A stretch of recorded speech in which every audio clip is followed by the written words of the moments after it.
हे दुर्योधन, तू मेरे प्रिय मित्र है, मेरा सहोदर समान। आज मैं तुझसे एक सत्य कहने आया, वह सत्य जो मैंने जीवन की राख में, युद्ध के धूल भरे मैदानों में और अपमान के कांटों के बीच पाया। ईमानदारी, यह शब्द जितना पवित्र है उतना ही निर्दयी भी। और मैंने देखा है कि यह ईमानदारी केवल उन्हीं के पास बची रहती है जो हार चुके होते हैं। जब मैंने अंगराज का सिंहासन पाया तो लोगों ने कहा, देखो सूर्य पुत्र अब राजा बन गया। पर वे नहीं जानते थे कि मेरे भीतर कितना अपमान दबा था। मैंने हर बार धर्म का साथ देना चाहा पर धर्म ने मुझे ठुकराया। मैंने सत्य बोलना चाहा पर सत्य ने मुझे दास बना दिया। क्योंकि इस संसार में ईमानदारी केवल उन्हीं के पास बचती है जिनके पास कुछ खोने को नहीं होता। हे दुर्योधन, धर्म की बात सब करते हैं पर धर्म वही निभा सकता है जिसके पास शक्ति है। जिसके पास सामर्थ्य नहीं वह धर्म की ओट में अपने हारने को न्याय बताता है। भीष्म ने धर्म निभाया पर अंत में वह बाणों की शैया पर पड़े रहे।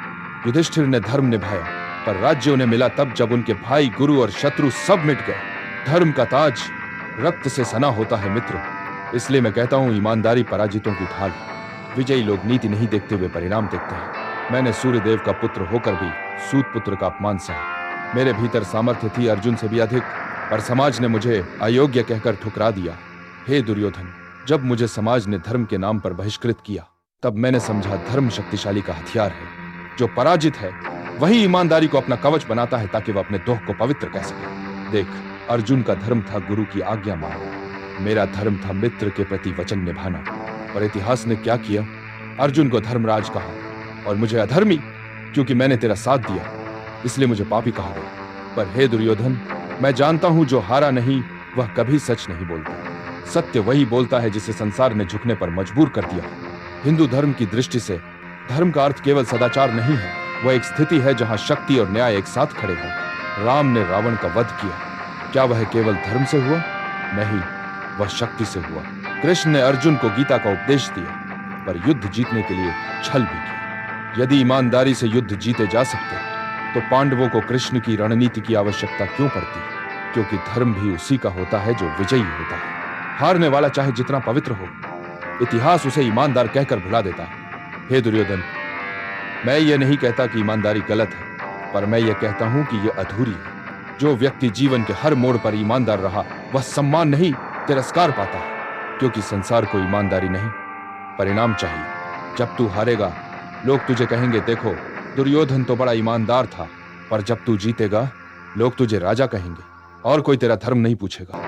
धर्म वह दीवार है जो विजेताओं को अपनी क्रूरता छिपाने देती है, और ईमानदारी वह शरण है जहां हारने वाले अपने आंसू सुखाते हैं। मैंने युद्ध से पहले भी जाना था कि यदि मैं अर्जुन को मार दूं तो कृष्ण कहेंगे यह अधर्म है, और यदि अर्जुन मुझे मार दे तो कहेंगे यह धर्म की विजय है। यह दोहरा न्याय ही संसार का सत्य है।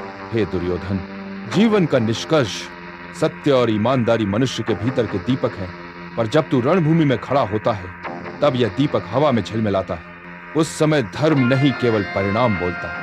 लोग कहते हैं कर्ण ने अपने वचन के लिए प्राण त्याग दिए, पर मैं कहता हूं कर्ण ने अपने वचन के कारण जीवन हार दिया। क्योंकि यह संसार वचन नहीं विजय चाहता है। इसलिए सुन हे दुर्योधन, ईमानदारी हारे हुए लोगों की अंतिम शरण है। जो विजयी होता है वह धर्म की परिभाषा बदल देता है। तू जब तक जीतेगा लोग तुझे अधर्मी कहेंगे, पर जिस दिन तू मरेगा इतिहास तुझे भी ईमानदार बना देगा। क्योंकि हार के बाद हर व्यक्ति पुण्यात्मा बन जाता है। इसलिए मित्र, युद्ध में ईमानदारी नहीं, निष्ठा रख।